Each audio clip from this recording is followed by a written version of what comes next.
What's going on, everybody? Happy Tuesday. I had to think about it for a little bit. I wasn't sure what day it was for a second, but it's Tuesday. Happy Tuesday. Just got out of work, headed out for my workout. So I don't know if I'll be able to get this all out in the allotted amount of time that I have. I might not, but I'm going to try. Who remembers the game of telephone as a kid? The game of telephone.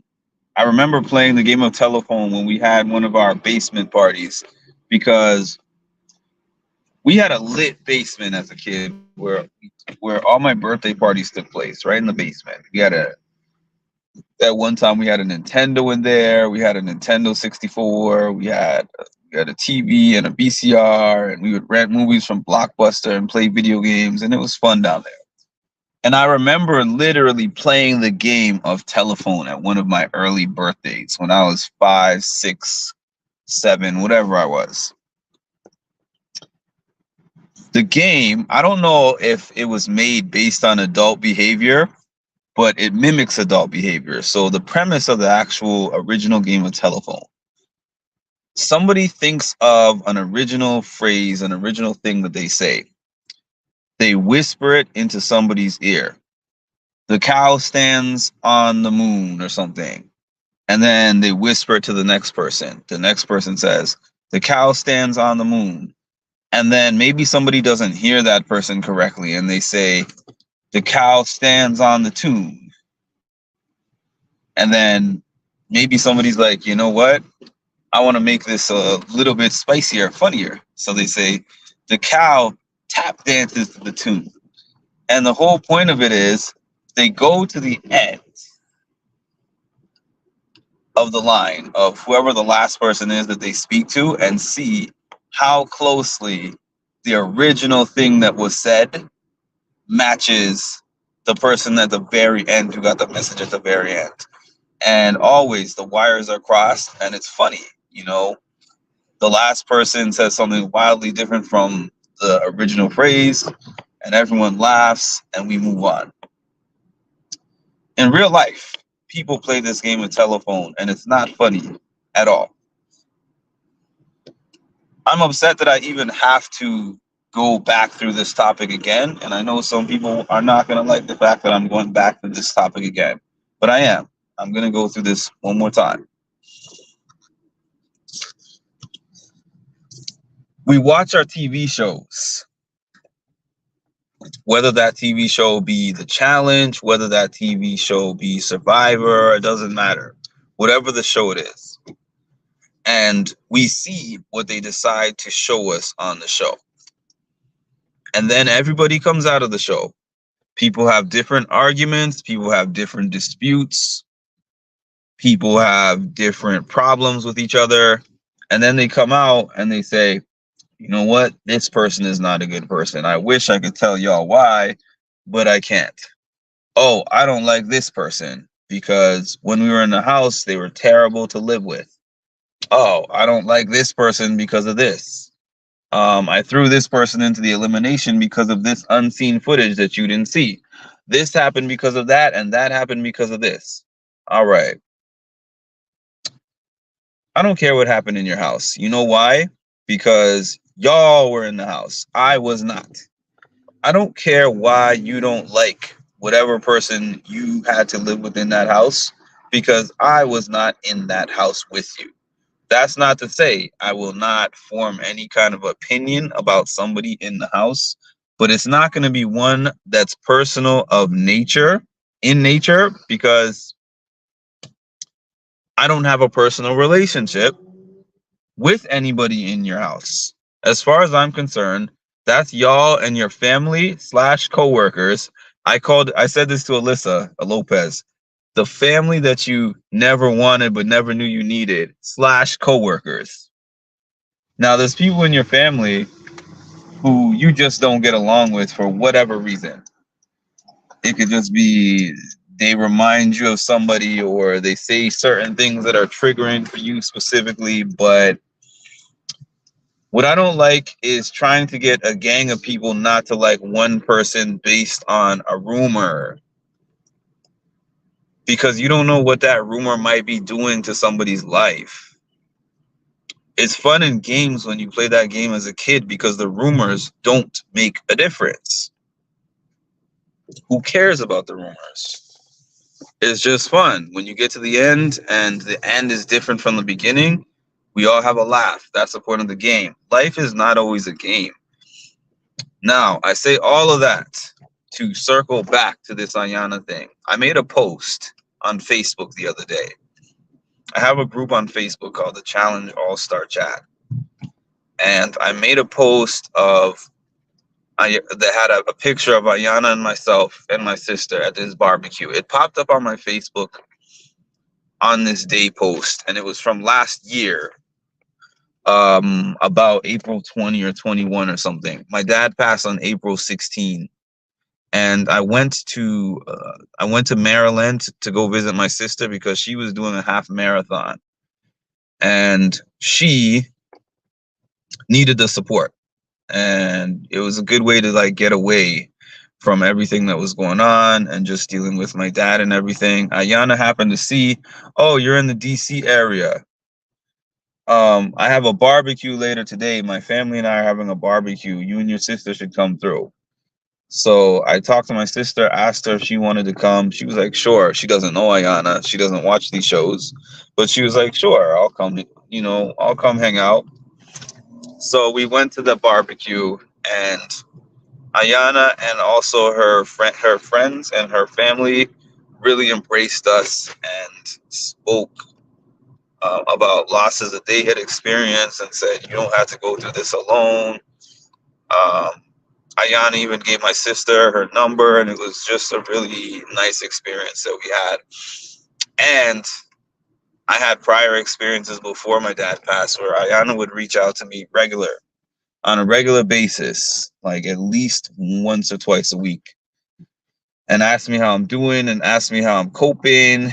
And it was just, my experience with her has always been a positive one. And that's basically what I was trying to convey to the group. So the group tells me, oh, like, it's okay if you want to sympathize with a racist, or if you want to accept her disgusting, egregious, horrible, nasty behavior. And I'm like, okay, you're using all these interesting, spicy adjectives, but what did we visually see on the show? So let's think back to it. Episodes 1 and 2. So what it showed us was that somebody who she does not like in real life, Janelle, and somebody that she would never be working with in the game because they don't like each other in real life, she had an opportunity to take some information that she heard, which was that Janelle wanted to go into an elimination against Jasmine again. Honestly, there's nothing wrong with Janelle wanting to go in against Jasmine. Jasmine is probably one of the easier people to beat in an elimination. That's just a fact. I mean, Jasmine's cool and all, but just the mere fact that she's not really athletic, she's on the smaller side, maybe she's a little scrappy, but most people could beat her in an elimination. That's just it. So, number one, I don't even think that Janelle was that mad about the fact that it got out that she wanted to go against Janelle, that she wanted to go against Jasmine. I think she was just upset that Ayana said it, because her and Ayana do not like each other, right? So that happens in a house. There's nothing wrong with any of that. So yeah, Ayana tells everybody Janelle wants to go against Jasmine. Obviously, a lot is cut out. So I'm not sitting here and trying to say that they did not have a long and intense argument. And in fact, I know from Ayana that that argument was hours and it was chopped up. It was definitely, they definitely argued. That part is not debatable. They had a long argument between her argument with Janelle, her argument with Jasmine. Yes, they were There were long arguments that were had, but arguing with somebody does not make you disgusting or terrible person, or you should never be cast on a TV show again if you don't like somebody, you don't agree with them, and you argue with them.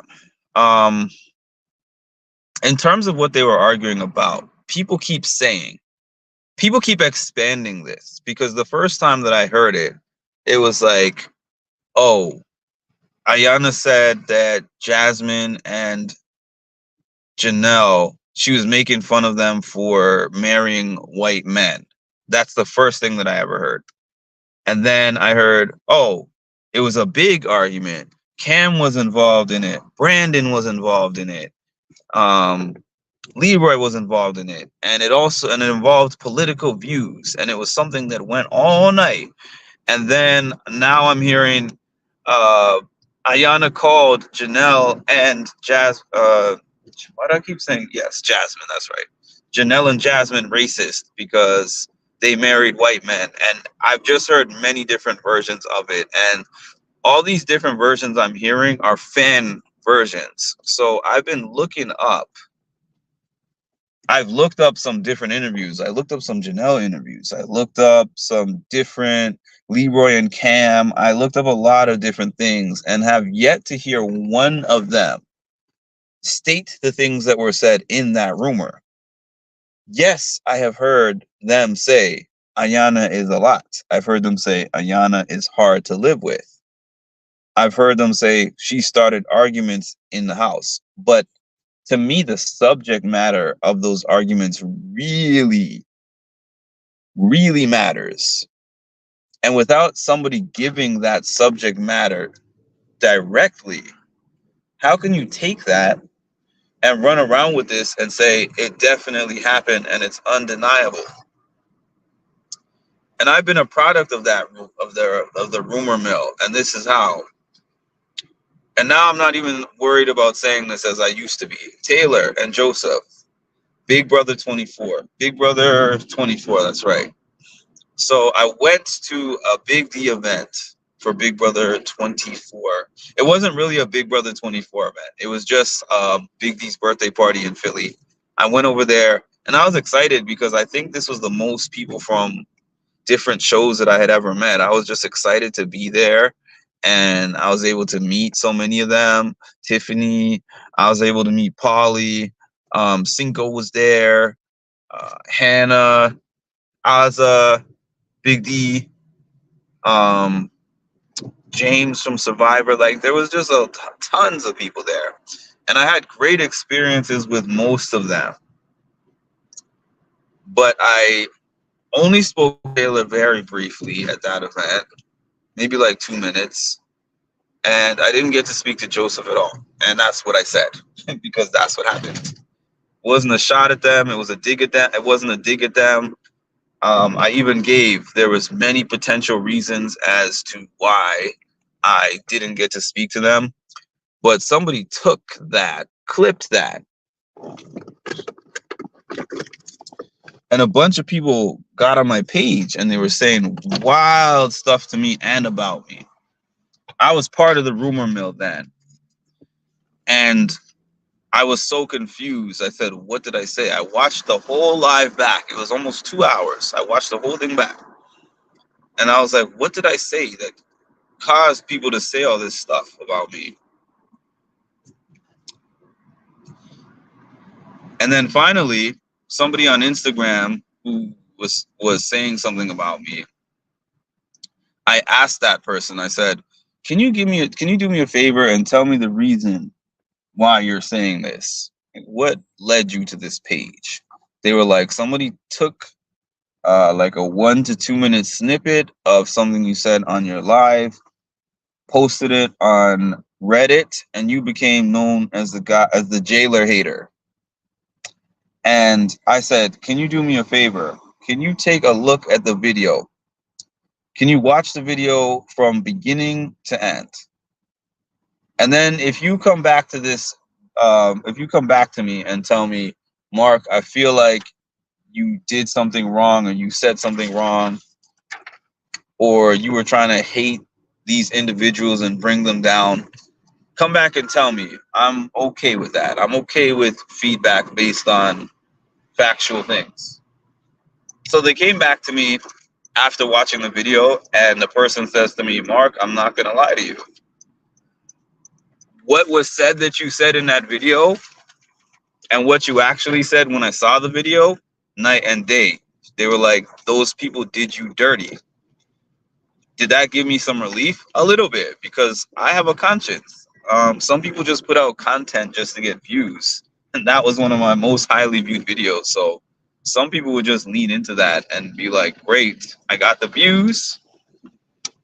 That's all that matters. Let's call it a day. But no, I had moral reasons for feeling like, why are people thinking this about me? So basically, that was a game of telephone that was based on a snippet of an entire excerpt of something that I was saying. And you can take anyone's snippet out of a whole 2-hour thing and then add some words to it and spin it and make it look a certain way. And that's what happened with Diana, straight up and down. I believe that there's some kind of conversation, argument that took place, and she was part of it. And people who don't like her threw that out there to the Wolves. The Wolves ran with it. The fans don't care what they say. They don't care what impact that it has on the person. And I always look at intent, and I look at integrity. I have more to say, but I don't have time to say it. But that's where I'm going to leave it for now. And thanks everybody for joining. I know I usually read the comments, but I had a limited amount of time and a lot to say. So thanks everybody for joining. Please make sure to like, comment, and subscribe, and hit the notification bell to get notified of when I drop some more great content. Thank you.